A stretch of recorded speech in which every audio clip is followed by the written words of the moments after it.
Hello, my Crystal Loves Texas Facebook family. I hope you can hear me. And Rebecca, look at your phone and see if you can hear us. We want to make sure that you are hearing us. But listen, I want to thank my special guests for coming in tonight because if you guys have been listening to Channel 13, there's an expose coming up. I'm not going to say an expose, I'm going to say an investigative report. And that investigative report is that investigative report is asking the question that so many people are asking. It looks like that the wonderful new inexperienced teachers that were invited to come into HISD and welcomed with open arms are quitting at a rate of 3 times the that of teachers who are certified. And the question was, why are the uncertified teachers leaving HISD? And it looks like they actually have got some people who were there, who've left, and who are coming on camera to talk about it. Melissa Yarbrough. I was certified. I was certified. Yeah, I am certified. no, Melissa's not one of the ones. None of us are going to be on Channel 13. I'm going to say this. Fully certified. But we're fully certified and have been for years, but we have all been HISD teachers. Yes. So it's interesting that this is actually something that is coming to the forefront because we thought that the Holy Grail was that the new people would come in, they would be able to read the slides and just kind of fall right into the gap that was left. That's what they were told. Yeah, that was left by the certified veteran teachers making that choice to leave. So, Melissa, can you tell us first a little bit about your background in teaching and how long were you with the largest school district in Texas, HISD, and what made you decide to leave your position after several years? Okay, I'm going to try to give you the nutshell version. Okay, give me the nutshell version.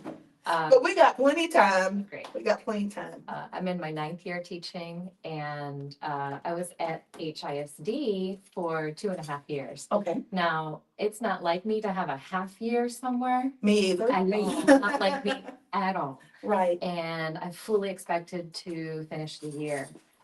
In fact, I had, just for my sanity, started applying to some jobs in the fall and then got Nice. accepted or invited. And I told them, you know what, I've thought about it, I slept Right. on it, and I decided I'm actually going to finish out the school year. Right. And if there's still something in May, let me know. Exactly. And they said, okay, we respect Can't hold that. it. Yeah. Yeah. And then it's like the light switch flipped. Or And- the bottom fell out of something. Right. Yeah. Right.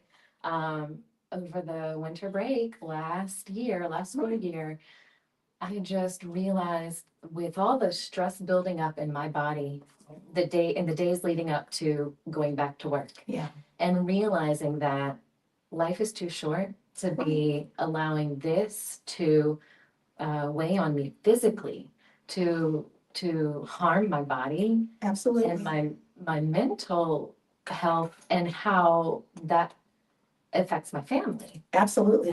and how I enjoy time with my family. So I realized this is not worth it. Yes. And I really wanted to stay in there for the kids and for Right. me, but I just couldn't. And Melissa, the thing about it is, and just for the record, Melissa and Rebecca and I all taught at the same school. And we were co-workers. And and I will say this, I fully expected to complete my teaching career, however long or short that was going to be, with HISD. That was my expectation. I didn't have any intention of leaving because I do understand how that um, tenure with a campus Yeah. and with a community makes a huge difference in how well the kids are able to do and to how successful they're able to become. You know, it's a great thing when you're a teacher and it says, and you've had kids come up and tell you this, oh, I had Miss Williams and she's gonna do this and y'all are gonna do this kind of thing. And you start having the siblings come through. Exactly. And, you know, and sometimes we even have some teacher colleagues that taught the parents, Oh, Yeah.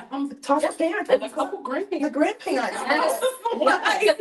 Yes. Wait, you did what? And, you know, that was the kind of thing that, and, you know, let me just say this. There was a time when I was coming along in school that principals would stay there for 10 years, 15 years, 20 years, you know?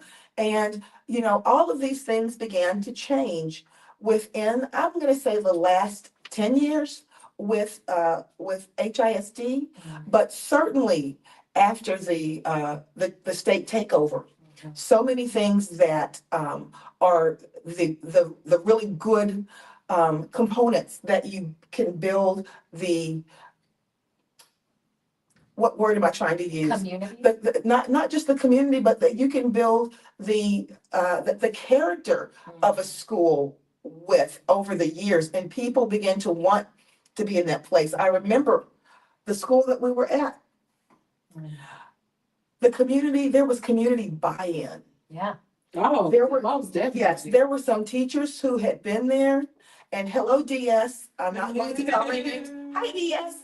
But some teachers that had been there who had gone out into the community and forged relationships with these community members.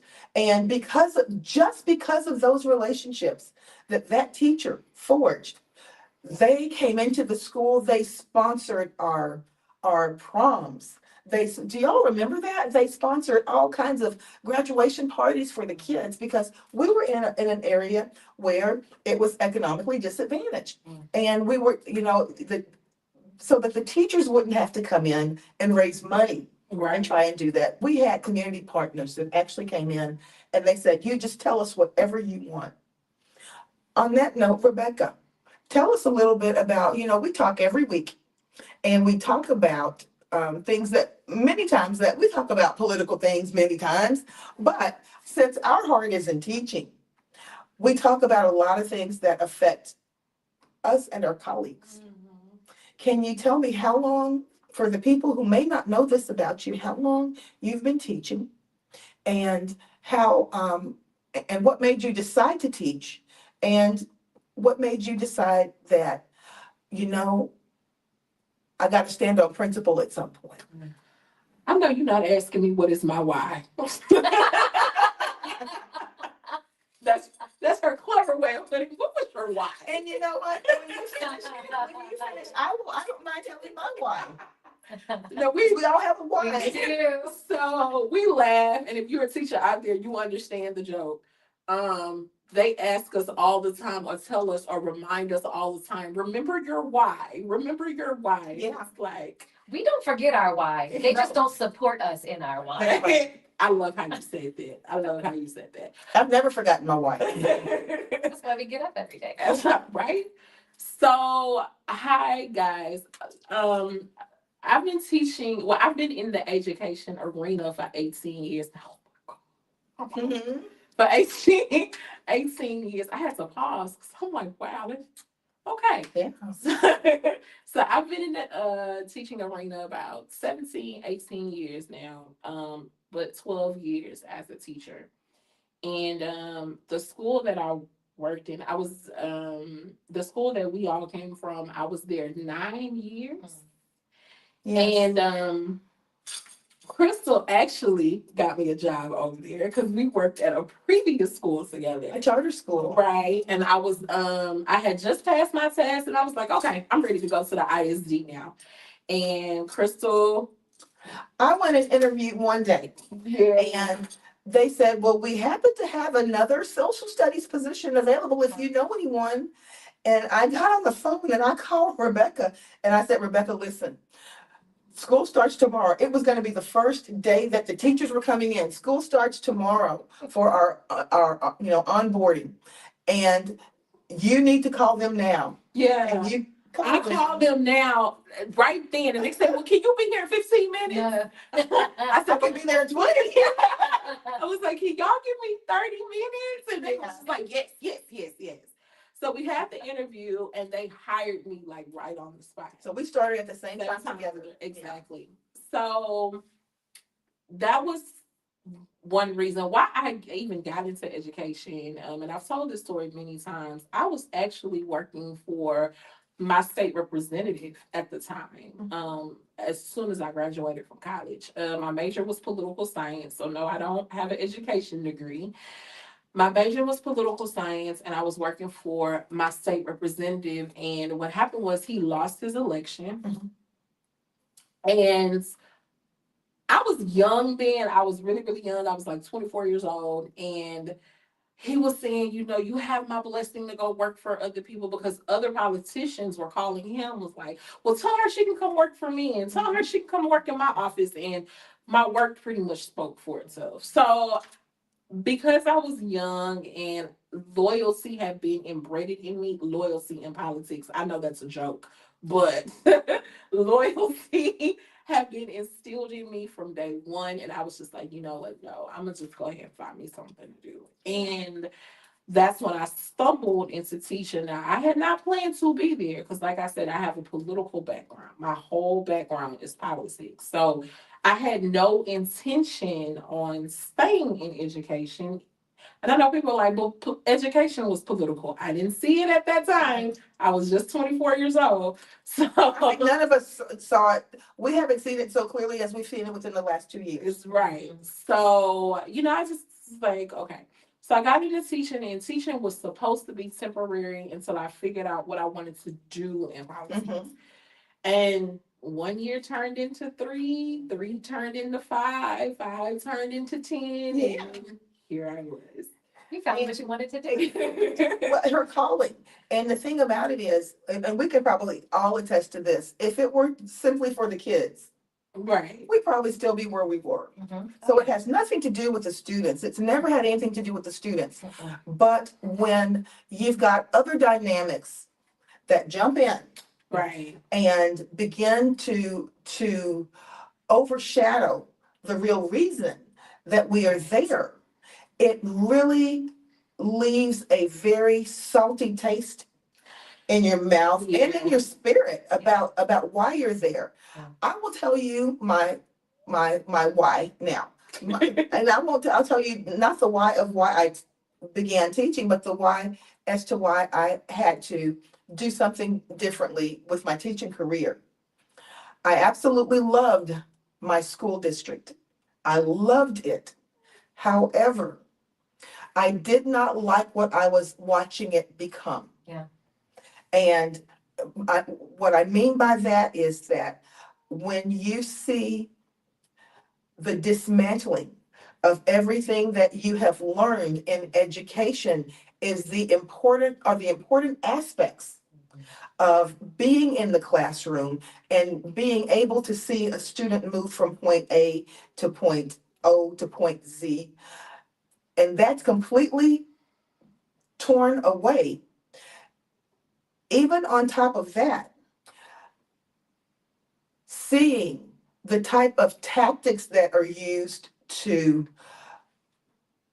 instill fear in educators, I didn't like what I was seeing at all. I didn't like what I was seeing. And I will say this, I was never ever mistreated by any of my administrators. My administrators. I was a person who got along with everyone. I had great, what do they call them? Rapport. Report and, well, at the end of the year, you guys know, I'm the older, reviews. Yeah, observations. Observations, all of that kind of thing. I had wonderful ones. However, when I can look to my left and to my right and see how my colleagues are being treated in a type of way that was absolutely not necessary for a point to be made, and to see how they were discarded and demeaned. I could not stand by and say, I'm okay with that. Right. I couldn't do it. So I made a decision. I had a decision whereby I had relatives who were experiencing some health issues. So that was a perfect time for me to make my exit. I made my exit in good standing. However, I knew that I could not be there another day. When you wake up and you have a pit in your stomach because you don't want to go back there, when you can see administrators completely change before your eyes, I didn't think I would witness that type of thing. I really, really didn't, because I liked the people that I worked with and worked for. I did. I had a good relationship with them. But when you can see people begin to fall in lockstep with something that is being done that is not the way that I was raised, as to how you treat others in a humane way, you've got to begin at some point to question, is my value system going to be the one that I uphold? Or am I going to uphold someone else's for a job? One thing my mother told me many years ago, she said, Crystal, you were looking for a job when you found that one. Always know that you have what it takes to go out and find a job if you need to find one. And she has never ever been wrong. I've never regretted that advice. But when you can look around and see the fallout around you and be okay with that, you have to at some point begin to question your own value system and wonder if it's morphing into something that you can respect yourself. I do wonder how some of these people sleep at night doing what they're doing. Well, yeah, yeah. And the thing about it is, Melissa, here's the thing, and we want to jump into this and just get all of our perspectives on this. This was, and I'm going to paraphrase this was the title of the special investigative report that's coming up. I just put my own spin on it. Is the HISD teacher shortage getting shorter? That's my own spin. But my point is this. The idea, the Brave New World was to come in 2 years ago, and I guess in some way systematically weed out the veteran teachers and bring in brand new people, because I'm sure the veteran teachers are much more, they cost a lot more, okay? But, I and to don't even bring think in, it had anything to do with cost, honestly. Really? I What do you think think? veteran teachers are the one that's gonna stand up and say no. yeah, If you think about the campus we came from, Mhm. 95% of our campus was a union, Mhm. right? So, and also with that, 60% of our campus had been there 15 plus years. 20, yes, So, and that's rare. right. That's So rare. when you have a group of people that know the law because we've been trained in And it, are dedicated. because one of our teachers was a union officer, so he made sure that we were trained in policy and law. Right. You can't come in and just tell us anything and expect us to go, okay, this is what you want. It's not gonna work. It's not going to work. And I think that's what it is. I think the veteran teachers, I don't even think it has to do with the cost. That may be a fraction of it. Yeah. But I think the majority of it, you cannot bully veteran teachers. They're not going to allow you to bully them. And you know what? Some of them will stay there for just a while until they get their ducks in a row, Exactly. because they are already planning to make a move. Right. I feel like a lot of the veteran teachers that are there for retirement purposes, because these salaries are going to bump them to their 5 years where they can say, okay, oh, I can retire earlier. Good day, I'm out. And let's be clear, not many stayed. That's right. Most of us That's left. right. left. Yeah. There's Yeah. a small fraction that are still there. Someone in CVPE Yeah. labeled this, or maybe I heard it at a board meeting, community busting. What they're engaging in is community busting. They're attempting Yeah. to engage in community. They're attempting to, because the thing about it is, Can y'all explain it to the audience? Because Okay, for those yes, of you that yes. don't have education. So, and the whole community, the whole school community, that's the teachers, even the admin, all the other workers, non-teaching staff, but it's the parents, it's the students, it's those groups that used to be involved. I say used to be, that's so sad, but they're not anymore. I They're know. gone now. right, That used to be involved and come in and sponsor things. That's community. That's The right. the teacher, the art teacher who used to volunteer, unpaid, her Saw that time on the paper. to do Girls on the Run, yeah, where my daughter participated at Yeah. Pew Elementary in Girls on the Run. And that's what brought her out of her shell. It Right. did so much for her to be on that Right. team. Well, when And they you have some sweet darling children. when they reconstituted the school and only 8 out of 28 teachers I came remember you back, telling me about that, yeah. we lost that art teacher. We lost Girls on the Run. We lost all of our after school programs. We lost the thousands and thousands of dollars and already grant monies that was already going towards the school, and it was all gone. Now many families have left, including us. We're not there anymore. Yeah. And the community is just disintegrating. Do you think that in some way that was the purpose? I think so, because you can't come in with this really militaristic kind of education. That's not even education, because Right. it literally I mean, we studied education. It literally, but you know it because you've been doing it. It goes against everything that's right and Yeah. research based. And It's indoctrination. It's an attempt to indoctrinate. yeah, indoctrinate the STAR test. Yeah. And nothing more. Yeah, And so the only way, how are you gonna, and this goes back to the teacher right, exiting, how are you gonna get a school that has a strong community, that has teachers who know what they're doing? yes, How are you gonna get them to do something that's the opposite? exactly. And not have them question it. Mm-hmm. And question your results. Show me where this has been successful, and then I can do it. Now, and then to see people begin to shuffle and manipulate different types of results to show a different outcome. And we know the students. We know what the students are up against when they come into our classrooms. And I will never forget this.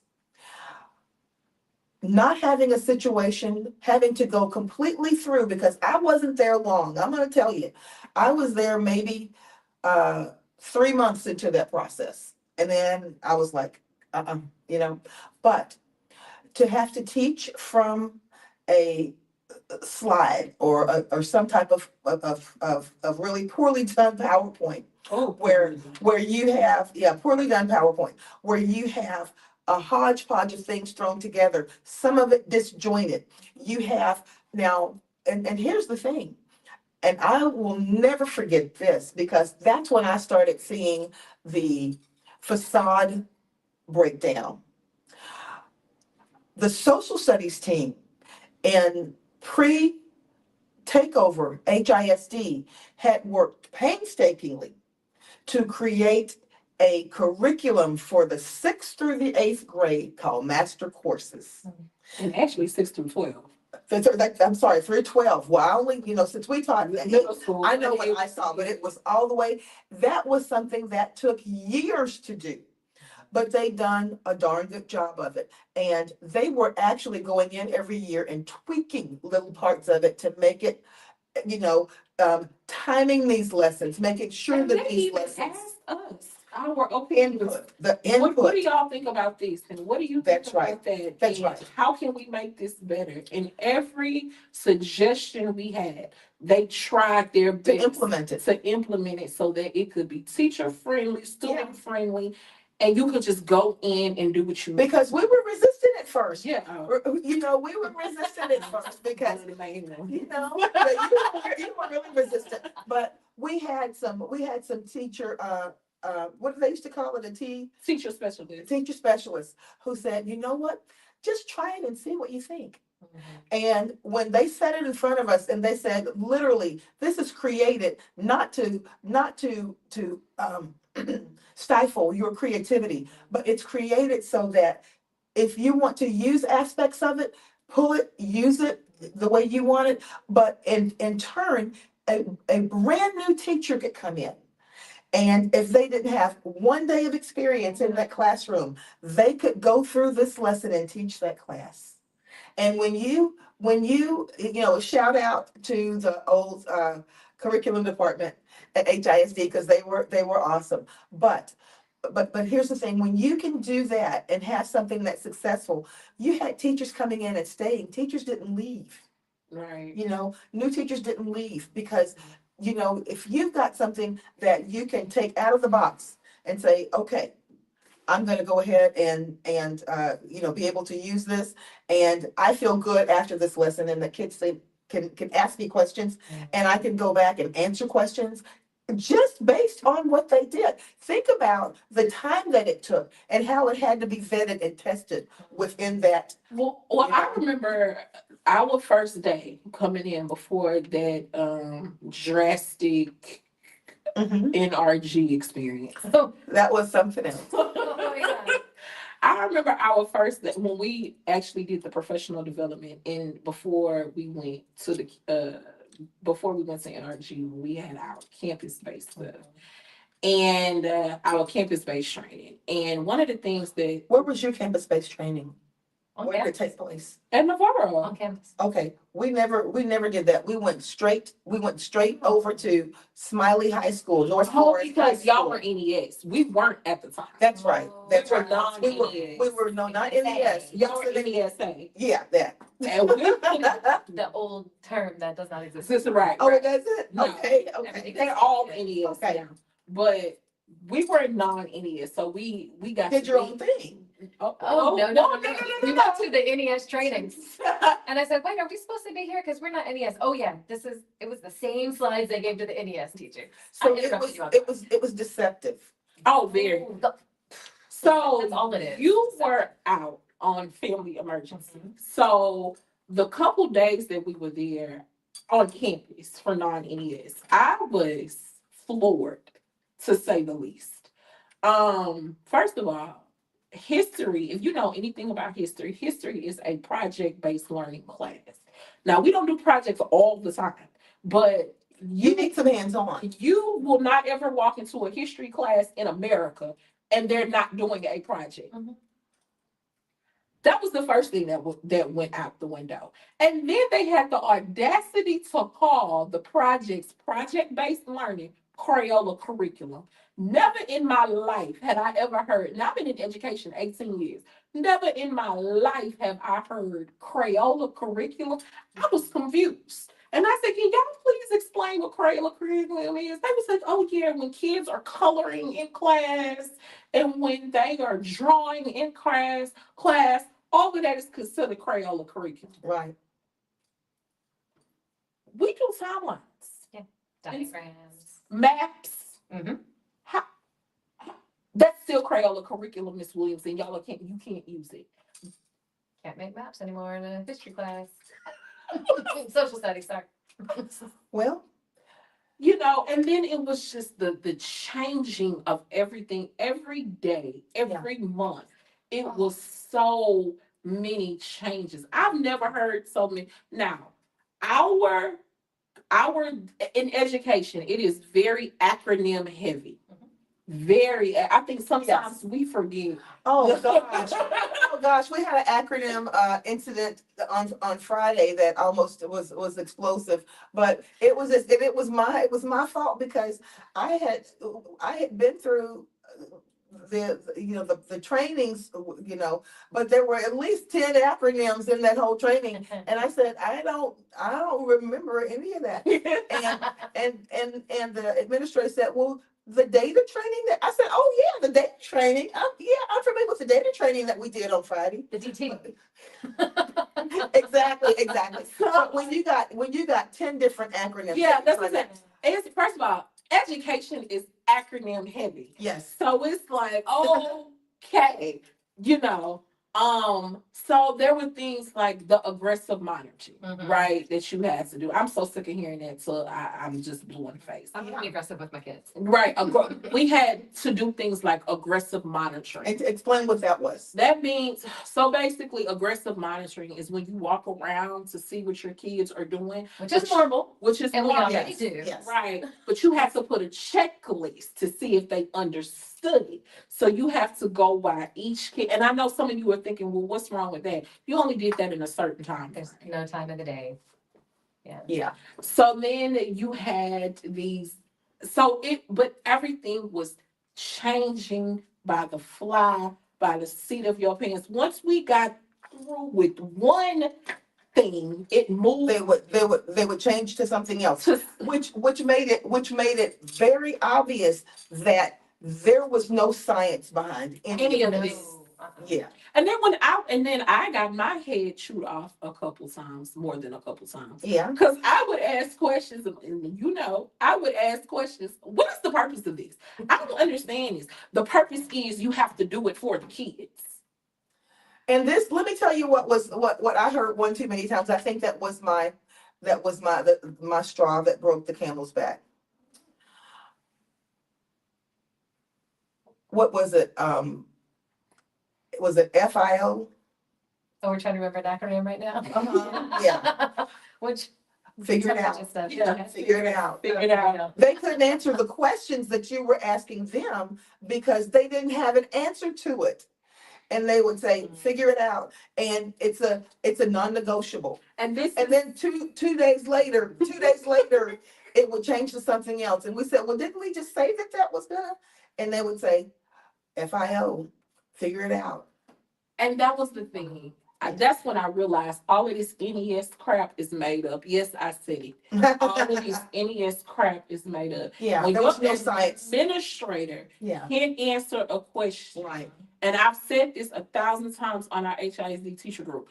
If your administrator cannot answer your question when you ask, they tell you, oh, put it on the parking lot. For those of you that are not familiar with education, parking lot is when you write down a question and you put it on a Post-it note. stick it on the post-it note, and somebody is supposed to get back to you. They never do.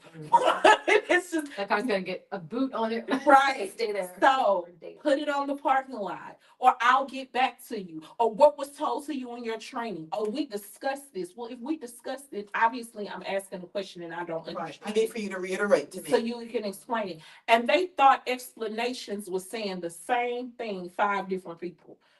That is not an explanation. It's a repetition. Right. The same BS.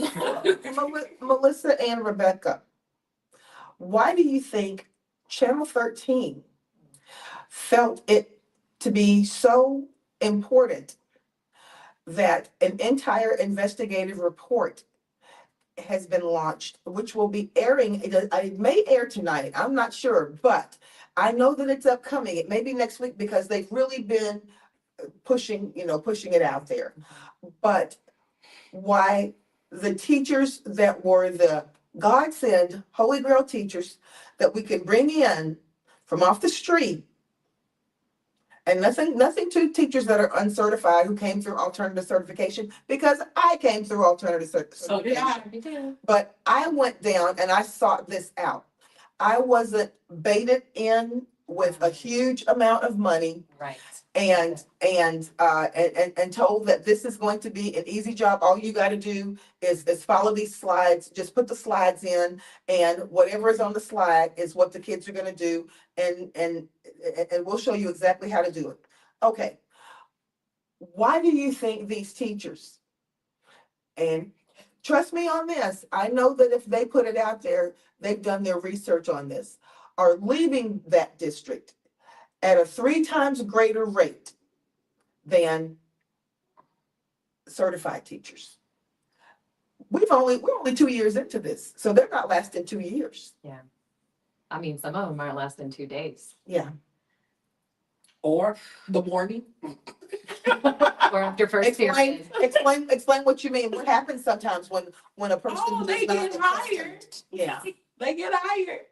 And then they get in it and they just like, oh, okay, I'm out. Literally, they get hired one day, and the very morning they start, they leave. Yeah. The thing is, like, the whole feeling I got from Mike Miles, from the trainings he tried to put us through at NRG, everything he's ever said to us directly, to the papers, to the principals about us, it's all teachers are lazy, teachers don't want to be there, teachers don't want to work. And that's why I, Mike Miles, have to create, we can name him, right? Well, yeah, that's the name of the Up here. superintendent. Yeah. I'm gonna create this curriculum. It's not a curriculum. A curriculum is a map to get from one point to another. Right. This is just a Hodgepodge. hodgepodge of lessons I thrown love together how you that don't said make that. any I love sense. how you define that. But yeah, that's why I have to create these lessons that are basically a script and force them. You know, if he had a whip, he would use it. Force them through fear of losing their jobs Yes. to follow every detail of these hodgepodge slideshows every day. So And do not everyone's deviate from it. Don't Do not deviate. deviate from it. Your classroom, I as an administrator can go to your classroom and your classroom and see the same exact lesson, doing the same, like down to the minute, doing the same thing. That's what he wants. He's very open about that. I'm not like getting into the secretive stuff here. Yeah. First of all, none of this is a secret because all of his business has been exposed, and it's being exposed by the week. Yeah. So, okay, so I've gone on to a tangent, but he sees teachers as non-professionals who don't want to do their job, which is the opposite, right? Because we all know our why and we all get up every day for the kids. But so he has to come and fix it. And well, if these veteran teachers are saying, well, I know better than to teach this bad stuff, like I'm going to do Right. my own. So they tried to force us out. He has told us multiple times, you got to accept this or leave. Now, you That's don't right. have to because you have a contract, but many of us have resigned, right? And others have been terminated. Mm-hmm. Well, he expects these people to be able to come in from any job, like you said, attract them with a Some high don't even salary. like kids. Oh yeah, come right out of college. Why not? Some of them have told them kids to their face, I don't like you. I'm just here for the money. Wow. Wow. Well, Yeah, sorry. Go ahead. So yeah, I'll wrap it up. Teaching is hard. Teaching is really hard. And Yes. we got, every one of us made it through our first year. First year was not easy, right? Right. Was that just me? Okay. But we made it through. And we got to second year and we got to third and we realized there's challenges, but there's more value. That's right. There's Yes. more reward, or the reward outweighs the challenge. You know, Yeah. there's more challenges than And to rewards piggyback on sometimes. what you said, when you're a teacher and you've been teaching for more than 4 years, you start to build what is known as a teacher toolbox, Okay. right? Yeah. And in this teacher toolbox, of course, you add tools, but you refine what works best for you as a teacher. Yes. All three of us have very different teaching styles, but guess what? All of our kids over the years have adapted quickly to our teaching styles, right? So when you come into a setting and say your teaching style no longer works, your teaching style no longer works, your teaching style no longer works, this is the style you're going to stick to. And how do you expect teachers to be at their best when you have stripped the best that they've perfected over the years? Let me say this.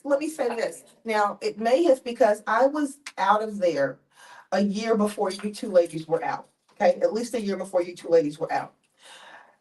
I remember that starting under this particular regime, that on the slides, there wasn't anywhere on those slides for students to be able to ask questions. Oh no. When you are in a class, Students weren't allowed to ask questions. that's what I was wondering if it was still the same. Yeah, students were The not allowed to ask students were questions not allowed to ask questions. because questions took away from instructional time. The time slides, yeah.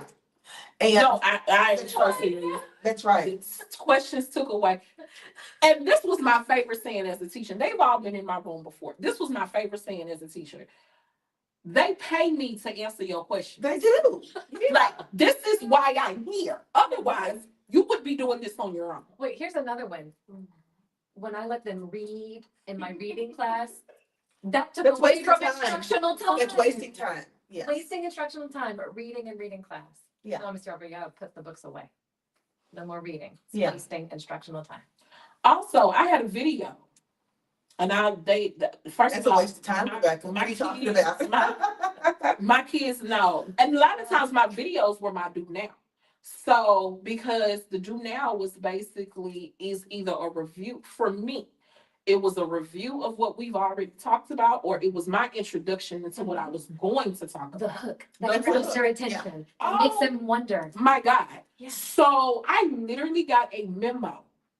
Literally got a memo.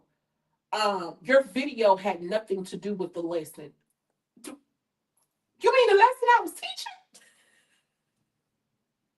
The lesson that I was teaching that you saw on the lesson plan that you made me revise 5 times.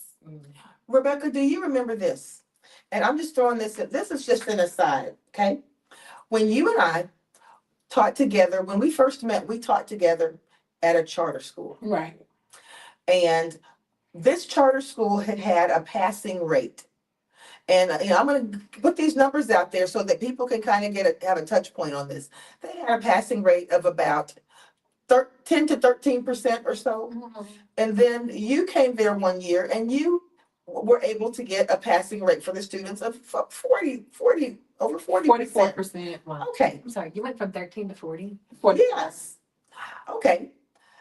Then, yes, then when Rebecca and I got there together, I was a veteran teacher coming back into teaching after a 5-year hiatus. So I had some tools. We did not have any type of curriculum at all. I think we had some old textbooks. Yeah. We went, I'm not going to call the name of the ISD, we went online and found a curriculum from an ISD up in the Dallas-Fort Worth area. And we said, you know what? Let's try to make it work. And we used that curriculum with our students at that charter school that were almost what some people would consider, a lot of these students had been thrown out of their ISDs for different types of behavior issues. But we used that curriculum with those students, and we together, and we literally co-taught. She taught the boys on one side of the campus. I taught the girls on the other side of the campus, but we were using the exact same materials, the exact same practice materials. Then we would switch up. She would go and teach the girls, and I would come and teach the boys because we wanted the material to be presented in a different way from different people. Okay, so they'd hear it in a different way, but know that it was the same. We were able to get that charter school to a 56%, 54, 56. We went from 44% to 56% in 1 year. Yes. Wow. And that was higher than the school district average Wow. at that time. That was higher than HISD's average. You know, We kind of knew what we were doing a little bit. well, That's the key. And that's why when you come in yeah, brand new, especially when you're just coming in because of, they said it's a salary and we'll tell you what to do and you don't have to work hard, yeah. then teaching is hard and behavior management is hard. Let's talk about that for a second. I'm gonna stop you right. I don't want you to go That's past it. that. That's I don't want you to go past that. How much of your job, you teach adults at this time, but how much of your job when you were in a 6 through 8 classroom had to do with behavior management of the classroom management? 90%. Yes. Before you even get to any part of the curriculum. Yeah, you can't.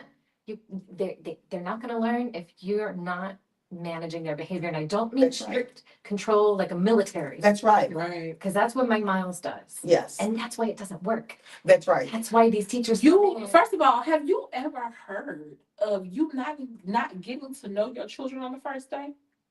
No, that's absurd. But that's what they're doing now. And it's like no teacher in America does this. No. Even in jail school, because I have friends that work in the prison schools. Yes. They get to know their children on the first day. What they did, what was the like, In jail, don't they have libraries too? and they do. Because we don't. Yeah. So to me, Well, let's not encourage. everything is opposite day. Yeah. in HISD. Everything is opposite day. And because, you know, everybody's like, oh, I'm hearing the horror stories, I'm hearing the horror stories.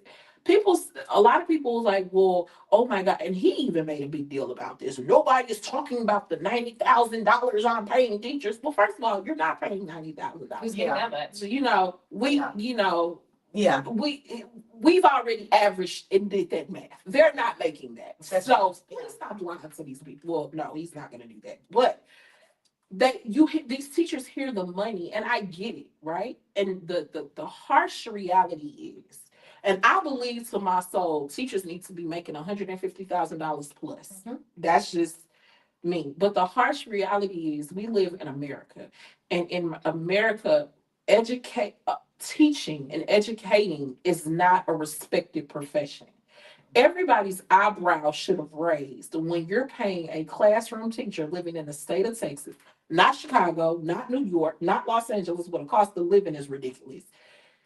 Eyebrows should have been, what is the catch? Because what teacher in America is making a classroom teacher with 10 years of experience? Well, let me tell you what was so disheartening to me, and I wouldn't have believed it unless I actually witnessed it happen. Do you remember when that first year before we went to NRG, we were did y'all go to NRG? We were Okay, What, We went the second week. you were just, okay. The first one was elementary, I think. Well, we went to second week. I think everybody was over there that second week. The whole district was over there when they did the play, the pizza parlor play and all that kind of stuff. Mr. Duke. Yes. But here's the thing. When we went over to the pre workshops that week before, we were over at the old North Forest Middle School or High School, North Forest High School. Okay, we weren't NES. That was That was us. right. So I had called one of my friends who was a teacher out at I believe they're the highest paying school district in the state, which was out at Barbers Hill. She'd been teaching out there for 15 plus years. So she was established at that school. I called her and I said, listen, HISD is going to be hiring teachers, and they are saying that if you go to one of the schools that is the lower performing schools, they will start you at between, I think, 86 and 90,000 or something like that. It was some exorbitant amount of money. And she said, Crystal, you're kidding. I said, no, you need to go ahead and call now and see. Well, she called. She set up an interview. She went over and interviewed, and they put a letter in front of her. And it said that we are offering you, I believe it was $91,000. And then there was a bonus on top of that if you remember that $10,000 bonus? So basically 101,000. Yes. And she said, you know what?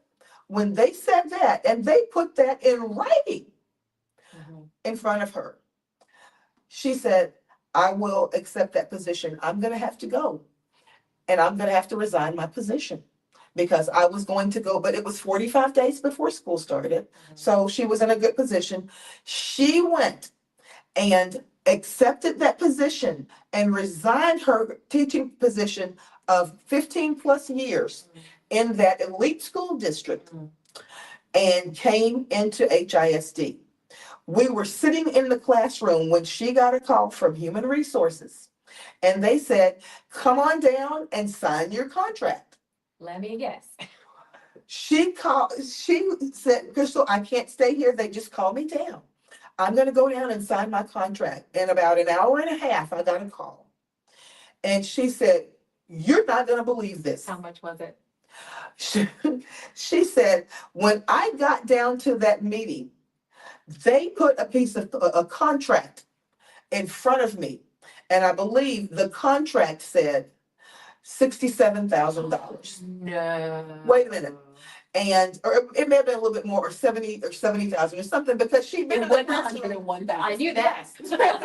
And she said, she said, oh no, this is not cool. She said, wait a minute, but the offer that you gave me Right. was 91 plus for her years in the classroom, plus the $10,000. And they didn't tell you that that was a contingency based upon, I mean, you remember that $10,000, you ended up working hard for that, and you had to meet certain marks. What about the 91? But wait a minute, she said, they didn't tell me anything about, this is the offer that was on the paper. Here's the paper. And do you know what she was told? That was the offer, but this is the contract. That's it. That no explanation. Just She wow. was absolutely livid. And I felt halfway responsible for that because I told her to leave your job and come over here. One thing about the pay at HISD, since we're on that topic, one thing about the pay on HISD in the 8 years that I've been there, one thing that I did not ever have to worry about It's been, yeah, I got paid on time, on time, every other Wednesday, Yep. my salary.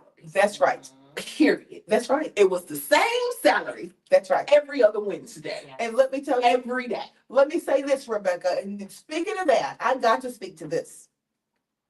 And you know what I'm going to say.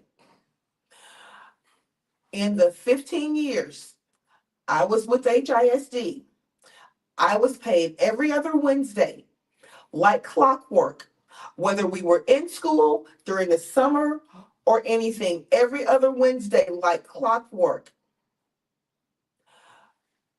When the first paycheck came around for this new administration, I didn't get paid. Yeah, I remember I was with you. The clock broke. No, I was with her. She said, "You have got to," and Crystal is not a cuss. And She does not curse. I'm not gonna She got us around Christmas. wait. Crystal does not curse. The F word flew off. I said, "Wait a minute." No, I wouldn't do the F word. No, not the F word, but I probably said something close to it. I was like, Here's "Wait a minute." here's the thing. I said, "Crystal, what's wrong? What's going on?" I panicked. And then they had the nerve. And her mortgage was due, Yes, Wow. yes. and they did not pay her. And this is what they said. I saw it because do y'all remember? No one at that time in human resources or any of the offices were answering the phone. You couldn't get Oh, anybody no. to answer the phone. No, he got Yeah. rid of all the staff. Yeah, Nobody needs the whole staff. And that was like, and it was 3,000 people that did not get paid. So you had Yes. principals that didn't Yes. get paid. You had janitors that didn't get paid. Yeah. You had teachers who didn't. You had Yes. secretaries, principals, parents. You I had was one of those ones that did not top-notch get paid. people who That's did right. not get. Matter of fact, one of my good friends who was a principal, she's no longer at HISD. Mhm. She called me and she said, why I didn't get a paycheck? And I'm the principal of such and such and such and such. I was like, oh, they did you too? She said, yes, ma'am. So you could tell And she everything had- was just a, Right. And she had a son in college, and his tuition for the summer was due because he was in summer school. Scholarship didn't cover that. She had to pay that out of her pocket. but here's the thing. They were able to correct the problem within a week or so. They were able to correct the problem. But the problem is that when you come in and you're trying to make a statement by doing mass firings and you don't think about what the fallout is going to be. Aren't we dealing That with sounds familiar. Deja vu. That sounds familiar. Deja vu. Huh? Isn't everything that's happening in the federal government right now really reminiscent of what's going on in HISD? Yeah. Like it's But I had gotten a letter while I was dealing with, and you guys know the situation I was dealing with. I'm gonna tell my story real soon. I promise I am. That they had overpaid me. Now, one thing about now you got to pay back. right. So one thing about HISD, and this happened to me before, not in this capacity, but it's they didn't overpay me. They somehow I was missing some days or whatever, and they calculated it wrong. But they sent me an email before the paycheck hit and said, "Well, Ms. Williams, you know your paycheck will be short, but by Friday we will have the pay Right. corrected." And they sent me a backup check that next Friday. Right. Oh no. They said that they overpaid me and then they needed to take this amount of money out of my check every month because they did not pay me accordingly. And then I wasn't the only, it was about 500 to 600 teachers. You talk about hundreds of people. that they overpaid and paid back. And then they had people that they were supposed to give more money to didn't get the money. It was like, well, you'll get it on the next 2 paychecks. We're gonna ration it out. Wow. Well, that's that's money. How do people That's get by? But you know what? The thing about it is, the one good thing I can say is that the community has been doing an excellent job of calling it to the attention of the people that need to. The media needs to see this type of thing. Those are the paychecks. On more than one occasion, on 3 different occasions, I've been just driving down a random street on my way to my house, okay? And then in another neighborhood. And when I passed by the school, the grass was at least 3 feet high, Mhm. 3 feet high. I will never forget at the beginning of the school year, this school year, my sister and I were driving down a street called Almeda Genoa over in southeast Houston. We passed by Frost Elementary School. It was the night before school started, and the grass was 3 feet high in front of the school. And if it had been a little bit, I wanted to turn around and take a picture of it. And my sister said, wait a second, school starts in the morning. It's already 7 o'clock. There are no lawnmowers being loaded off of trucks. That means those kids are going to be walking through that. What if there's a snake in there? What if there's And that was something a to big bite? deal because it was across the HISD. But if y'all Mhm. remember, I told y'all, I was at Hattie Mae that morning. And guess what was being done at Hattie Mae? They were firing all the gardeners. No, What? Cutting the grass. because I videoed. I said, so the grass can be cut here, but you got all the Not and put the children on. and then the parents were like willing to pay, and my heart went out to the parents. My heart went out to the parents because the parents were like, well, we will pay contractors, To come out and cut the grass. but it's Yeah. illegal. They Yeah. can't do that because It's a safety issue. it's a safety issue and you're not allowed to have any outside people to come. But parents were literally in these different parent pods were collecting money and contractors to come to So make that sure. their school was presentable on the first day of school. Now, listen to this. This is something that was unbelievable to me. And then we're going to talk about a couple of things and then we can wrap it up, y'all, because I know we kind of gotten off task here. But when the students are in a position where their safety is in question, then what has to happen for someone to listen? Now, you talk about anytime you have people who are put in place from an executive order. So the school board, that's not a school board. No. Okay. Board of managers. Yeah, the board of managers who are put in place, who are selected because they will, and they have promised to fall in lockstep to whatever is being done by that superintendent. It makes you have to question, what is in it for them, which there's got to be something in it for them.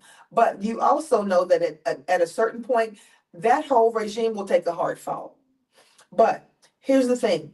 My sister said, I want y'all to know that I read in some publication that when the new regime came in, they fired all but 6 gardeners. How can, from a staff of 50 plus gardeners, and it was their job to go and keep those campuses in a certain way. How are you going to stretch those 6 gardeners to how many HISD campuses are there, y'all? 267. It's 267. Okay, how does that math work? Mhm.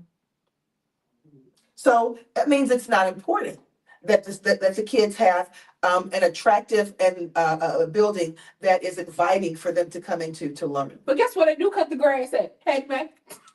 And this is, it's slightly a different topic, but it's related. Those gardeners were parents of HISD students. And one of them was at my school, at my kids' school. One of the ones that got fired. Yep.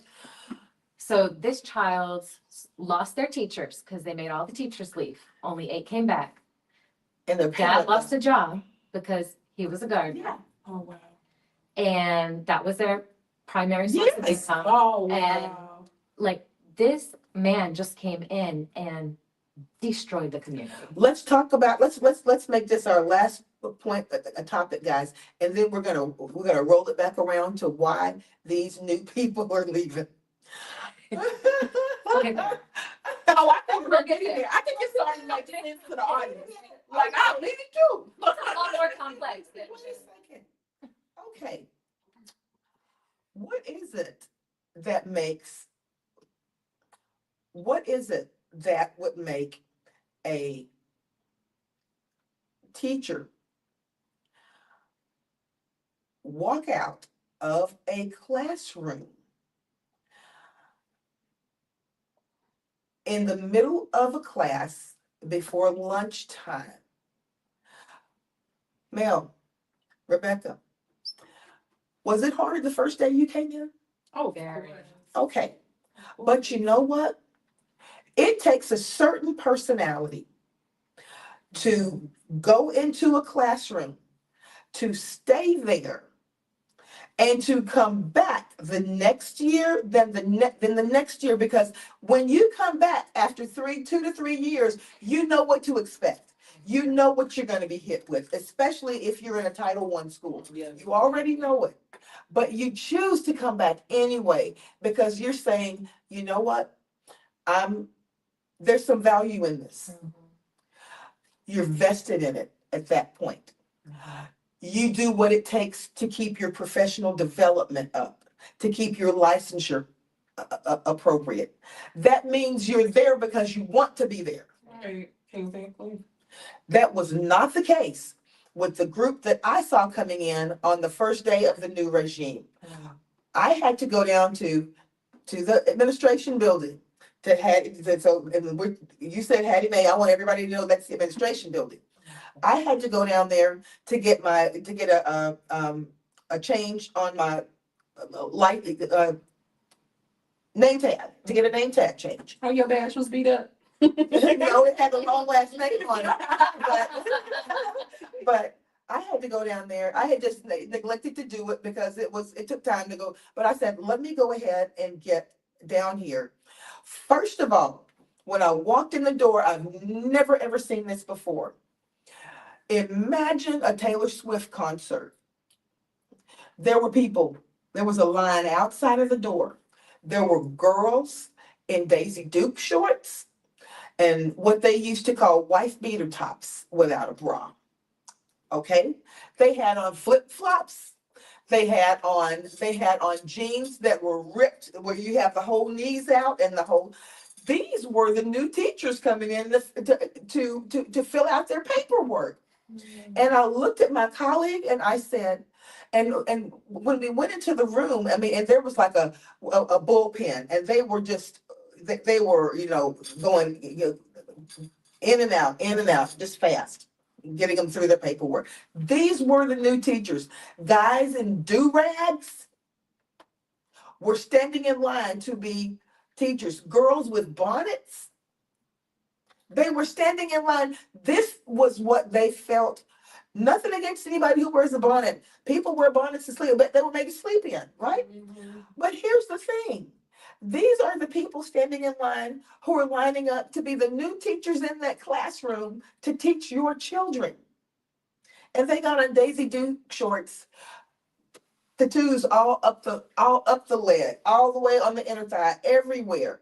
Nothing wrong with tattoos, but I was always taught, and I know I'm old school, that when you go in and you interview and you are seeking a professional position, there is some type of protocol that needs to be met in how you present yourself. Well, here's the thing, Crystal. Who they gonna get? Well, that was the all call. I mean, The all call. That's my point. The all call said, "Come one, come all." who they gonna get? Because any professional worth their salt. Now, HIC is not the only game in town. You have 15, 20 other districts. Right. maybe 30 other Right. districts Yeah, within the Houston area. I'm gonna say within the Houston area. yeah. That's where everybody is in those districts.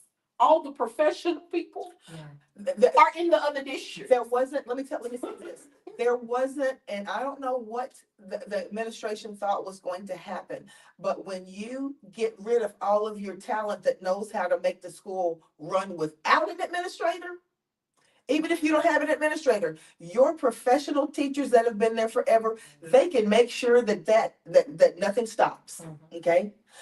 When you get rid of those, for sure, you're gonna have other districts that say, come, Oh, yeah. please come, we want you, okay? When I walked into the job fair for the district that I'm in right now, I walked in and the first table that I went to, they said, what subject? Social studies. Okay, how long have you been teaching? For 15 years. Come here. They got a, yeah. And we sat down. I didn't even see another school. They, please, we want you, we want you. Yes.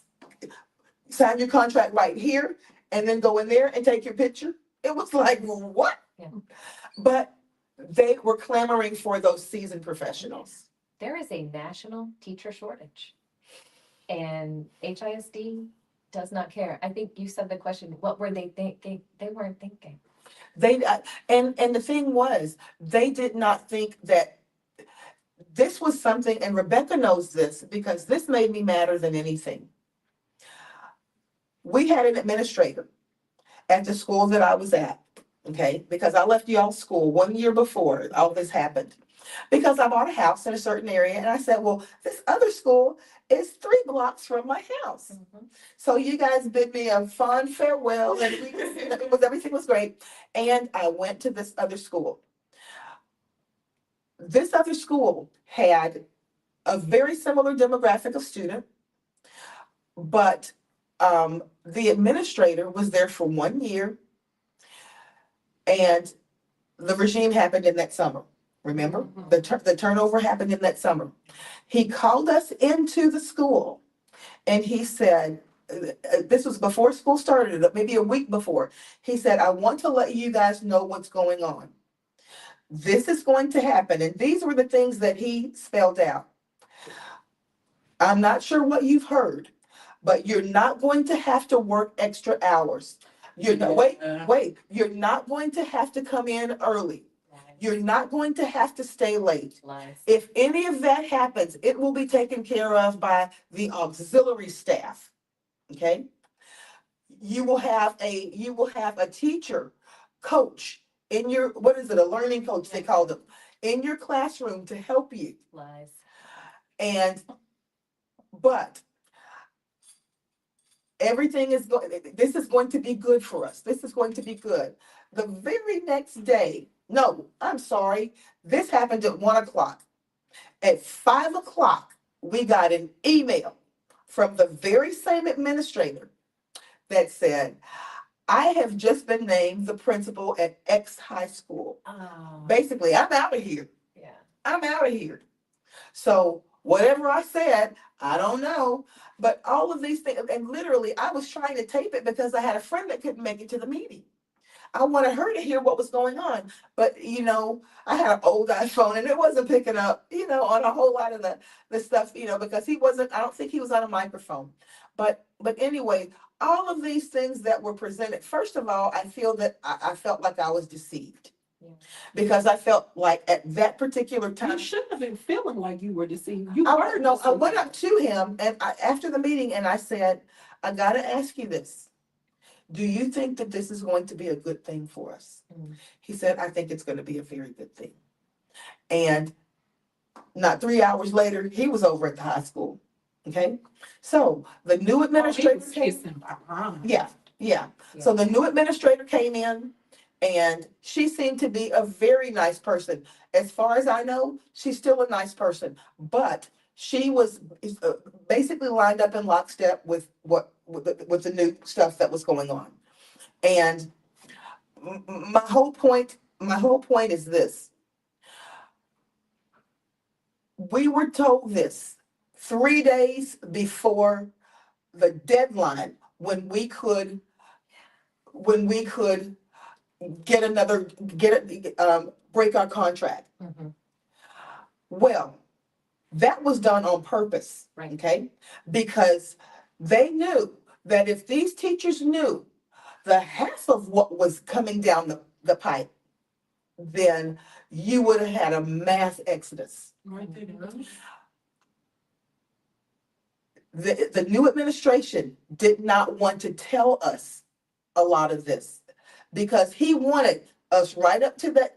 There would not be enough time for us to go and look for another job, Mhm. make have it, schedule an interview and leave. Mhm. So he knew that we were going to be, In enough time so where your paycheck wouldn't be affected. well, and he knew that we were going to be in a position where if we broke that contract at that time, our credentials would be in jeopardy.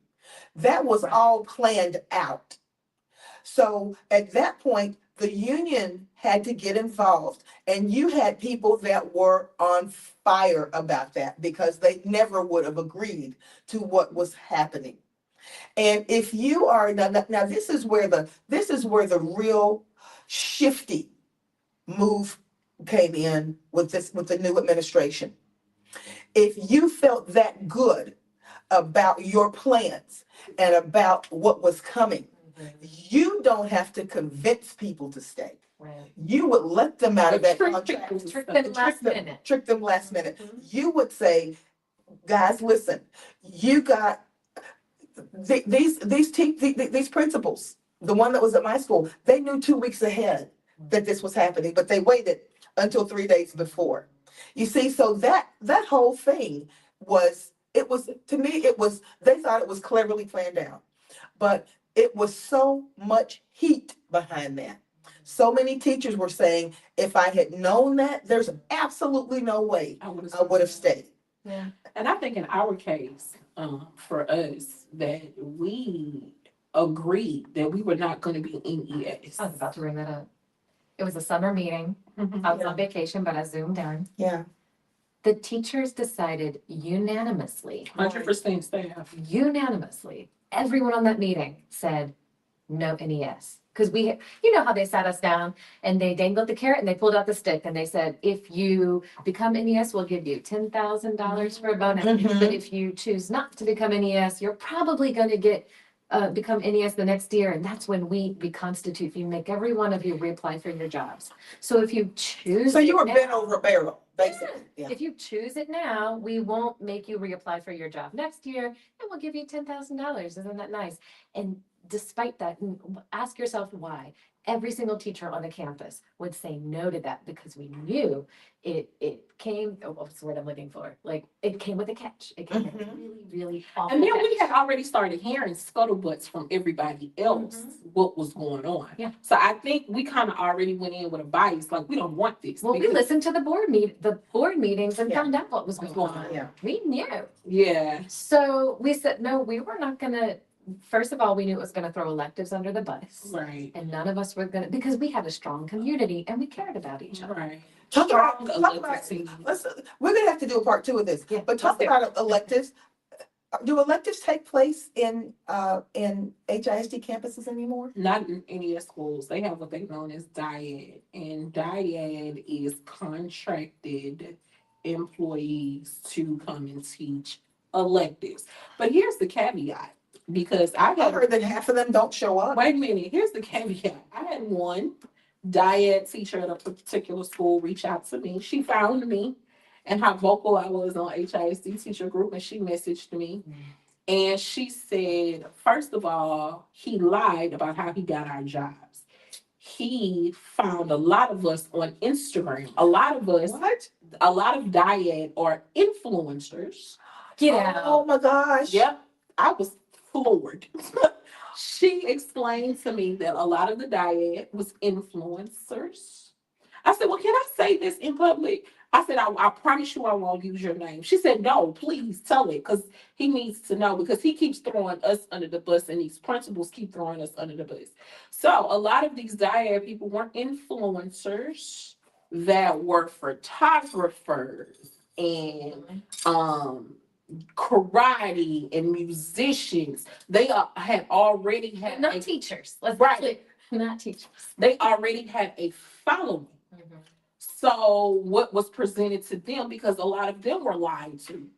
So what was presented to them, hey, we sought out your expertise professionally, found out that wasn't the truth. They got on Instagram, and all you have to do is go in and teach what you're known for. Mhm. That was it. There was nothing Also a lie. in between. They were told that they didn't have to worry about discipline. They were told that they wouldn't have to worry about grades. They were told they wouldn't have to worry about any of these things. All they had to do was attend a couple of meetings, go into the particular campuses, do what they are, And leave. and leave. Mhm. A lot of them ended up covering classes when teachers were Yes. not there. Mhm. And then the principals at these certain schools would get upset with them and report them to the district because They didn't want to do it. Yeah. a lot of them, no, I just came here to do my thing, to do my dance thing, Mhm. and leave. Well, let me tell you this. At the school that I was at over in Southwest Houston, right before I left, there was an issue with the dyad situation too. And here's the part that the kids went home and reported to their parents. They would just be placed in, they didn't get to pick their dyad class. They would be placed into a class. One of the classes that they were placed in, and this was a mixed class with girls and guys. One of the classes that they were placed in, and it was about 50% boys in this class. Not that this is not okay for boys, but when you didn't pick it, I can understand why these boys were furious. The dyad teacher, there wasn't a teacher. They turned on a video, and the teacher was virtual teaching people how to braid hair. That's what they were doing in the, so where you would have had dance, or where you would have had band, or where you would have had a chorus, or any of these other electives within your regular school district curriculum. They had a video on of someone virtually teaching people how to braid hair. What does a 13-year-old boy, for the most part, want to know about braiding hair? Also virtual. Virtual, a video. There That's was not. a video, not a teacher. Oh, it wasn't even a virtual teacher. It No, there just was a video. of- Yes. Yeah. No. So, we put it out there. Melissa, if you could give me one sentence as to why you think the new teachers are leaving at 3 times the rate of any teachers before, what do you think? But I have a whole nother hour, Chris. I know. One sentence. Why are they leaving? They are unprepared and unsupported. Do you think that they were in any way deceived? 100%. They were told, you will have all the support. We will give you everything and it'll be perfect and it's going to be a breeze. And all you have to do is follow our instructions and everything will be fine. Right. When you follow and this is more than one sentence, when you follow their instructions, Yes. everything is not fine. You have students who do not want to be there when you follow everything they do, because they don't create this for the students. They Yes. create it for themselves. Yes. Exactly. And their own profits. So yeah, it's hard. It's too hard because you can't follow what they give you and actually have students want to be there and learn anything. Right. Rebecca, Yes. if you could, in your own words, in one sentence, tell us why you think that these new teachers are not staying, what would you say? They're not prepared to deal with the children. Wow. They're not prepared to deal with the education environment.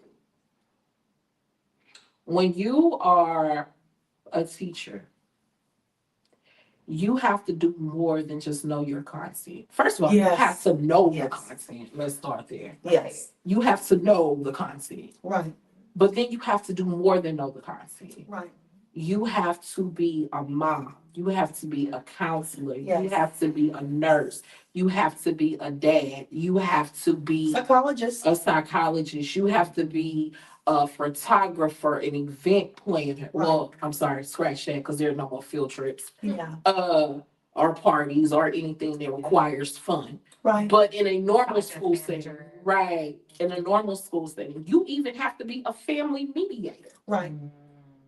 So true. Yeah. So if you are not, and I know a lot of people say, well, because this is what Mike Miles loved to say, I have some uncertified teachers better than certified teachers. So let me explain something with that real quick, and I'll get back to what I just said. I used to think that too. Yeah. I'm not even gonna lie. I used to think, oh, because I know history so well, I'm better than a certified teacher. But here's the one thing. First of all, I lacked common sense when I thought that. Right. So Yes. yes, Mike Miles, you lack common sense. That's we know that though. So It's not. it's not a surprise. But two, it's knowing those laws, those professional laws, how to conduct yourself. You gonna have kids that cuss you out. Oh yeah. Oh, yeah. You On the gonna have, daily. you gonna have kids that even threaten that they gonna put their hands on you. You gonna have kids that stand up in your face Oh, yeah. like they are going to, and some of that actually do it. Yeah. Okay, you're gonna have kids who come to class hungry. You're gonna have kids who just came from the homeless shelter to your classroom. Yes. Yes. You're gonna have kids that witness domestic violence. You're gonna have kids that hadn't seen their parents in 2 and 3 days. Yeah. You're gonna have kids who come in with debilitating diseases, diabetes, cancer.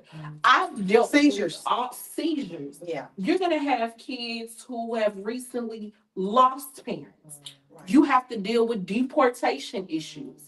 And this was even happening then. Right. You have a lot of these things, and you have to be prepared for all of that, because as a teacher, you are the first line of defense for all of that. Because parents are coming to you, administration coming to you, districts are coming to you. They're not going to principals and assistant principals. They're coming to the teacher.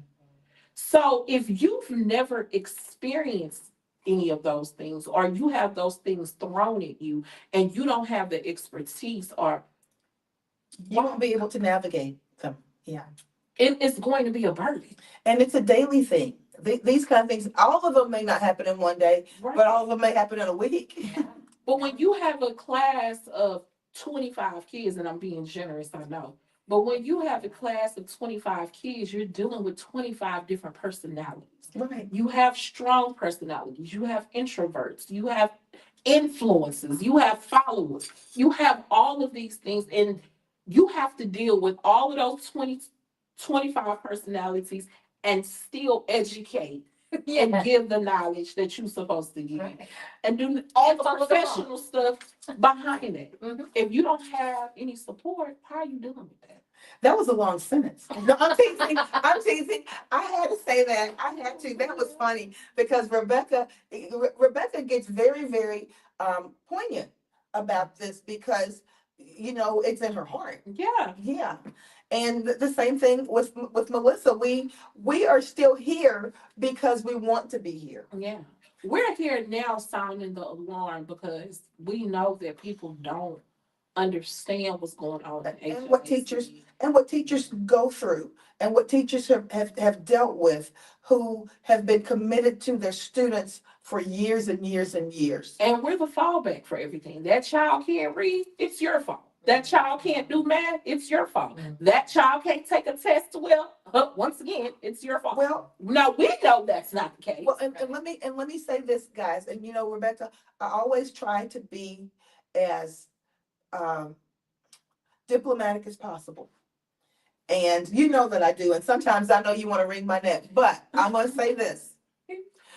This is what I said to you when all of this came about. I said, Rebecca, let's just wait and see. You said this is going to be a nightmare. I said, let's just wait and see. Maybe we'll be surprised. Do you remember that conversation? No, I didn't. Do you remember that conversation? That 2 hour conversation. Yes, I did. said, maybe we're going to be surprised. Maybe it's not going to be the way many people say that it's going to be. Let's give them a chance. I said, let's give them a chance. But here's the thing. No, I didn't like you from day one. But here's the thing. You have got to be astute enough to read the room and listen before you speak. Some of the things that have happened may have been avoided or curtailed, at least, if it had been the appearance that we're listening to what the teachers are saying. We want you to think that we're listening to you, and we're going to take some of your concerns into account when we make these decisions. If you make people think that you have got at least some of their interest on the front burner of your conversation, people feel better about what's happening around them. The fear factor is not there. They want to know that they can call you and have a conversation, have a dialogue. I remember when there were meetings at all these schools that the board of managers were coming out to, and they would show up 2 hours late, and they'd walk out and say something that was written on a note card and leave an auditorium full of parents, 200 and 300 parents there. Angry parents. Who wanted to simply ask questions. What's going on? Why are there no teachers at my school? Why is everybody brand new? You know, Why Why did did I get this letter? principals? why did I get this? Principals we've known forever. Why did I get this letter in the mail? I mean, that my student brought home saying, we just want to inform you, but your student no longer has a certified teacher in their classroom. And then he didn't even want to do that because he said, and I remember this in a meeting, he said, he said this in one of the town halls. It's nobody's business why a teacher is not there. Why do you need to know if a teacher is certified or not? As long as you have a teacher in the classroom, that's all that matters. And high quality instruction. Right. No, and what happened, because they ended up having to let parents know. And that's the law. You're Yeah. breaking the law, literally. When you say the law says when a uncertified teacher is in a classroom, all schools have to let the parents know. I tell you, my child, who is in second grade, Yeah. has not had a certified teacher since before Miles came. The last certified teacher that he had was the year before Mike Miles took over, and ever since Miles, he's on his second year without a certified teacher in elementary. So I don't expect to have a certified one in third grade either. And I mean, Wow. what level of quality of education is my child getting as the Right. foundation Right. of the rest of his education? So any type of supplemental that has to happen when he gets home and you sit down with him. That's what's happening, Oh, but gosh. he's lucky he has a mama who's a As a teacher. teacher. Yeah. And who has an educational background. Yeah. Exactly, and most of our HISD students do not.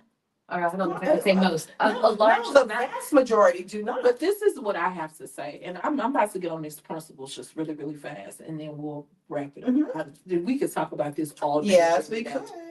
One of the things I felt like, and everybody keeps saying I'm wrong, so y'all tell me. It was 10,000 teachers. It's 1 million plus parents, because at that time it had, 161,000 children. So it's 1 million plus parents. And I didn't know that 30,000 students had left. Right. But 30,000. there was 267 principals.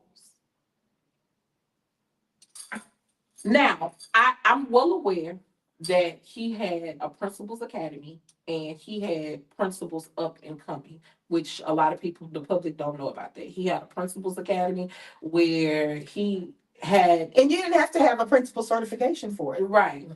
But my thing is, do y'all believe because I believe it to my soul, and I've said this at the union and everywhere else. If, and y'all can tell me if I'm right or wrong, if all 267 principals would have stood together and said, we are not doing this on our It would campus, have failed. Yes. The whole thing.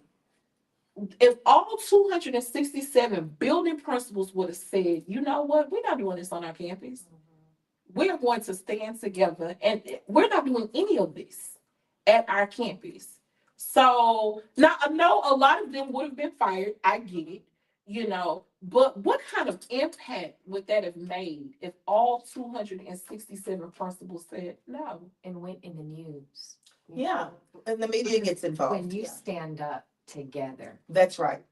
People take account. And I feel like it was more of them that could have stood together. Absolutely. Then could all of the teachers combined, all of the parents could combine, because it was really a lot of us.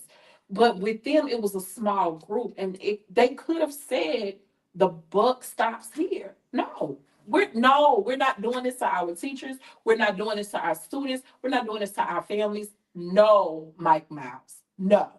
But they didn't. And can They I didn't. tell you, okay, I know you're trying to wrap this No, that's okay. Go ahead.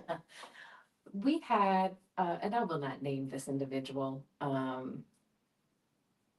don't know why I'm not naming this individual, but that was an AP at our school before Mike Miles and was still an AP after Mike Miles at our school. And I'm not protecting y'all. I'm sorry. and I appreciated this person so much before Mike Miles because it was the first AP that was following the rules. Mhm. Following the rules, and I would tell them this all the time. I really appreciate you. Like, you really dot all your I's and cross your T's and make sure that you're not throwing stuff on us last minute because you didn't do it when you were supposed to. I mean, this was somebody who was doing their job for Doing the it first right. time Doing it right. Yes. in my experience at this school. Yeah. But then after Mike Miles, this person was still dotting all of their I's and crossing their T's, but they were doing Mike Miles' I's and T's. Mhm. So now they're following all of the bad directives that harm the students, that harm the teachers, that harm their own campus. And like, not even questioning it at all. And I said, but I thought you studied education. Like, don't you know this is wrong, right? Well, Miss Yarbrough, this is what they're handing down to us. And so this is what we're doing. You're not going to think for yourself. You're not going to think about the kids that this is impacting. Yeah. You're going to let their education be ruined because you want to do a good job for your boss. And see, I know, and I know, Crystal, we trying to wrap this up, but I gotta get this in. And I am a name. I'm a name one. No, please don't. Please, Please don't. I hate them. Can I please? Please don't. Okay, Why don't you hit? Can she hit? can I hit? You can hear it. Okay, Yeah. he was the principal at the old middle school that I worked at. He's still the The principal. building there. principal. The building principal now. Oh, I want to say his name so bad, but I'm gonna respect Crystal Show and not do that. What did it for me, was this is how I knew he wasn't for the kids or the community. Mhm. And I will never forget this forever. The survey went out Mhm. for you had just left. Mhm. The survey had went out. You left in January. The survey was out in February. Mhm. It was the parent survey, and it was You told me about this. it was the parent survey, and the survey was supposed to go out February the 6th. Okay, and the parents had to 11:59 to say whether they wanted to be NES or not NES. Now, the staff survey was a no. Again, unanimously, we found that out. Mm-hmm. So that February the 6th was what the parents were supposed to do. Now, I didn't have any of my parents' email addresses. They had their email addresses this whole time. So, well, they had it on the flyer where you could email. So the flyer was taken Oh, a manually. paper Yes. that middle school students were supposed to hand to their parents They didn't get the same day. the survey until he didn't give out the survey until February the 7th. Mind you, the survey was supposed to be done February the 6th at 11:59 Yeah, p.m. so it was already closed by the time they got it. And then he started having the flyers delivered to our classes on February the 7th.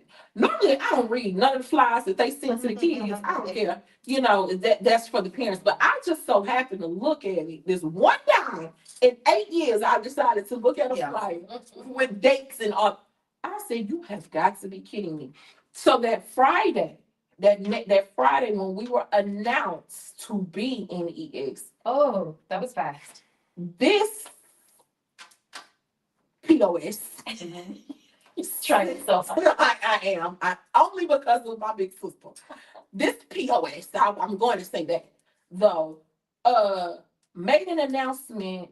Well, he came out on a press release and said that all of the parents agreed 100% that they wanted NES. So we went with the parents' decision. Not one parent Got the flyer on time. got the flyer on time. You POS. 0% took. Well, that he made survey. sure that he got what he wanted. Right, because a lot of us teachers, which I didn't know, which I should have known, a lot of the teachers at the campuses were already talking to parents and telling the parents, now you guys are gonna get a survey about NES. This is what NES entails, because again, our school was a community school. So the parents would not only talk to us about their children, they would talk to us about what was going on in Right. the community. Our parents we had a very transparent, Very involved parents. yeah, very transparent. So the parents were asking us, okay, what is the real deal? We hear what's in the news, but tell us. And we were telling them, no, do not sign up for this. Do not, because this is what your kids are going to experience. This is what your They lost kids. their beloved karate programs. because Right. of the Isn't years. that They lost their interesting? fancy. I hinted at that. Mhm. I said, now you are a karate mom. Mhm. If you choose this, Miss, I almost called her name. Don't call her. Yeah, I said she's not going to, and she was a beloved teacher. The most Beloved teacher on there. campus. She's at my neighbor's school now. No. Oh. Yeah. So I said y'all are not gonna have her. Yeah. And then when I said that, I said it's a possibility. And when I said it's a possibility, it's a 90% possibility. She went and told all the parents that she knew. Okay, we're not. If they ask us, we're not going for this. If they ask us, this is why. The teachers told us. So Well, he probably heard that the word was already out. Mm. So that's why those flyers may not have been distributed in a timely manner. Because he probably quite possibly knew what the outcome was going to be. right, because like I said, and then but what I thought that was just shady and just cruel, you get on the press release and you're next to your boss man and you're saying this is what the parents want, and you didn't even give the parents the option to decide whether they wanted this or not. And then live. It's all gaslighting. That's all it is. And I've got to say this, and then we got to close out Rebecca and Melissa. But Mr. D, who was our wraparound specialist at our school, Oh yeah. had forged such relationships in the community. And our parents and families within that community, they depended on those wraparound services. They depended on that food bank that came every week. And we volunteered at that food bank, handing out the food to the families. And the families were lined up because they needed that resource.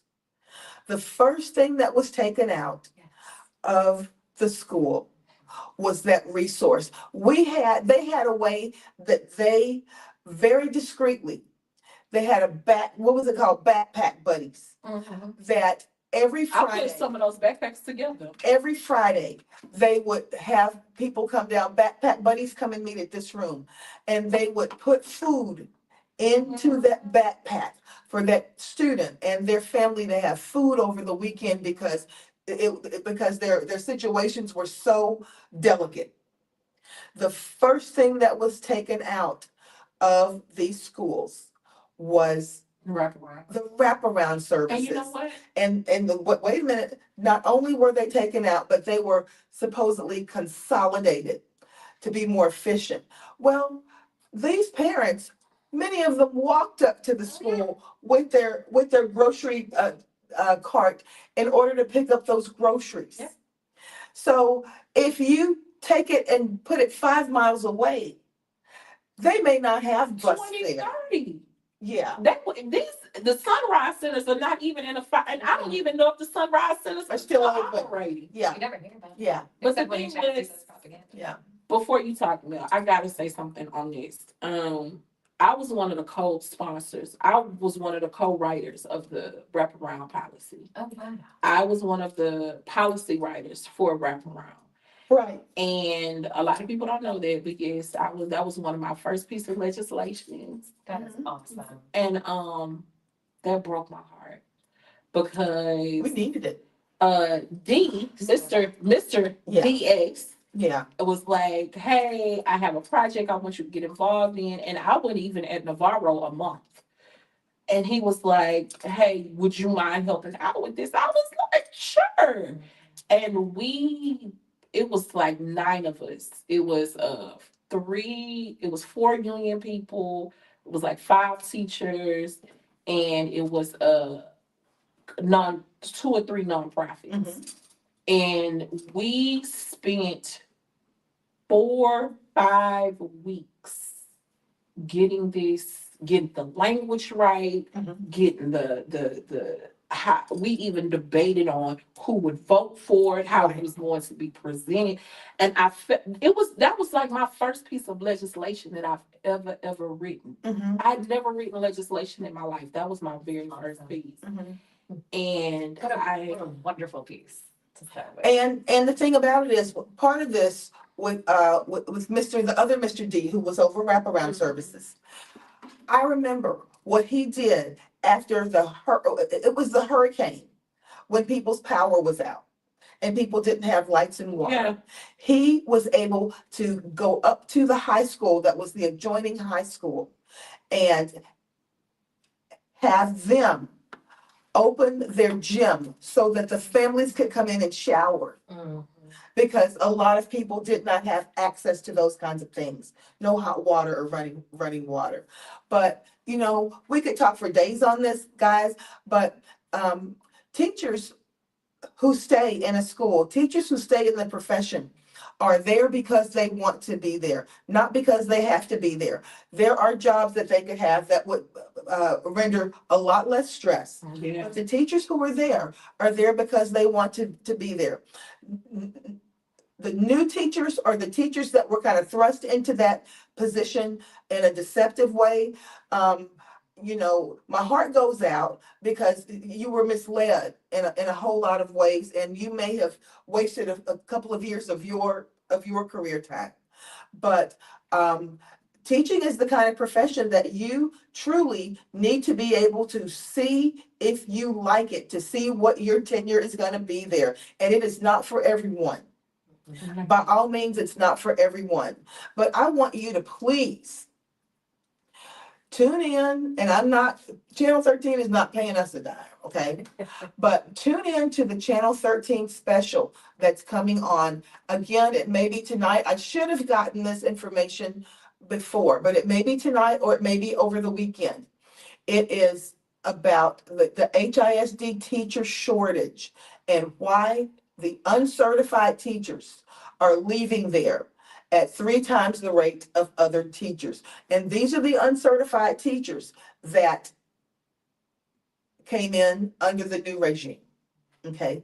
But ladies, I'm going, and I am going to edit this part out, because you're going to see me stop this video in a second. And I hate that, but we edit that part out. But I want to say thank you guys so much for being candid enough to come in and talk about your situation and how you got to this place. And I want to say something before we close out. Mhm. Melissa, you have been a tireless fighter Yes. in this mess, in this chaotic health. Yes. Like you have been, oh man. Because she's in a community organization that also Right. fights. And I tell you, Melissa has been in board meetings. Yeah, She has been on front line in protests. yeah, She has done it all. Like I admire your strength. You left a job to go fight for 10,000 teachers, yes, their parents, the other students, and you are still fighting and has not stopped fighting. Melissa's job is teach, parent, and fight. That's what she does forever. So if nobody else has given you your flowers, sweetheart, I am giving you we your flowers. we definitely We appreciate you. appreciate. I mean, she's been from Houston to Austin, everywhere, all over Houston, getting the word out. And Melissa, I just thank you so much. Thank you Yes. so much.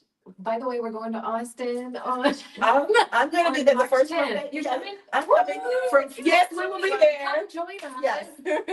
So go to, can I give out the website? Yes. Go to HoustonCVPE.org and click on events. And you will see the sign up for lobby day for all kinds of things. And I gotta say, thank you so much for giving me my flowers. It's CVPE has really been. We love you, Ruthie. Yes.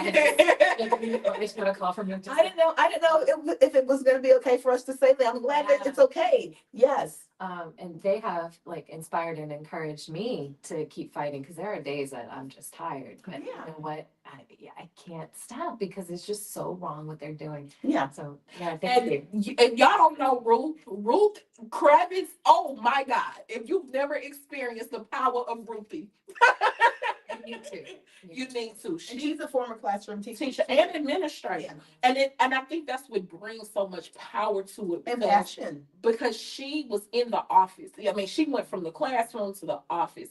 So she's one-on-one. She's stepping up, speaking up for principals, and then she turns around and speaks from a teacher role. Right. So we just want to thank y'all so much for being in this fight. This fight is not easy. Crystal and I are just trying to bring awareness to Yeah. what's going on. Yeah. And we're going to keep bringing awareness until this man is. And we're gonna give people the platform to be able to come. All that we're doing, and we're not. I don't believe in any way that we are disparaging anyone. We're setting facts before you. These are only facts. If the facts of what you do are disparaging, then that's out of our control. Yeah, you need to check yourself. Yeah. So all that we are doing is setting the facts before you of what has been our experience. And I hope that other people have had different experiences. But we are going to have another gentleman who's going to come possibly next week and talk about what his experience. He's a 27-year veteran, Yeah. I think, and he dared to speak out at a board meeting about the things that were concerns for him. And we also have another, she reached out to me today. We have another teacher who faced some horrific things at her school. And she's also an HISD parent. Okay. And she wants to come and tell her experience and her story. So, And again, I'm going to say this. I absolutely loved the district that I taught in. It had its challenges, man. It had its challenges. It had its challenges, but all districts have their challenges. But I was absolutely poised to be there throughout my teaching career because I saw the good that it brought to the community. And we were surmounting many of those challenges. yes. House, Yes, I have to yeah. give it to Miller House. He Yeah. is one of the best superintendents. He's in Prince George County He now. is, But is. he was one of the best superintendents that HISD has ever had. I'm gonna throw this out there. Maybe when the smoke clears, we'll be able to lure him back. Girl, he's not leaving that cushy. I wouldn't either. But he was one of the best superintendents, and I just keep thinking, like, and I know this is a fruition, but I just keep thinking to myself, what if he was still here? Yeah. If he was still here, we wouldn't be on this topic because we wouldn't need to be. Yeah. Still be working in HIC? I know. Exactly. I I know, but thank goodness for the other districts out there that were willing to come forward and say, yes, the teachers who have the passion to be here, who are really for the kids, we want you on board with And for us. the other districts, thank goodness for you that. for being a rescue for HISD. Yeah. Thank you so much. You are so appreciated. You don't even understand. Yes, but Melissa and Rebecca, thank you guys for coming in and telling your story, and for people actually to be able to get to know you on a different level, because they a lot of times they don't know y'all's stories. You know, Melissa, you've been on here a bunch of times, but a lot of times we just don't go deep like that, Right. and where we tell our stories and how we got to where we are. Rebecca, a lot of times we don't go deep like that. So, Yeah. you know, people need to know how you got here and why you're passionate in the way that you are. Yeah. But, ladies, like we say every week, we're not sure. We're going to try to get that gentleman in here, because we had some gentlemen that came in that were also, we had Nico on and George before. And they Columbia now. yeah, and Six-pack. they came and they were, wow, that was one of the most, to hear the men talk about what their experiences were, it was really chilling. Now the brother that's coming on next week, you know he gonna name names, and you ain't gonna make Well, Well, that kind of got him into trouble in the first place. and he does not care. Honestly. well, I'm going to say this, Unfair trouble, I should it wasn't his. Right. the opinions of our guests, Because that's not gonna stop him. and he can, but this is his place to be able to do that if he wants to. But the opinions of our guests are not they don't necessarily echo the opinions of the Crystal Loves Texas podcast. Now, with that being said, he can say whatever he wants. But I echo his response. I'll agree. Yeah, he's right. Melissa and Rebecca, thank you guys so much for being here. And as we say, every time, every week, we can do it. Bye. See you later. Bye. I'm going behind you, Rebecca. Bye. Good.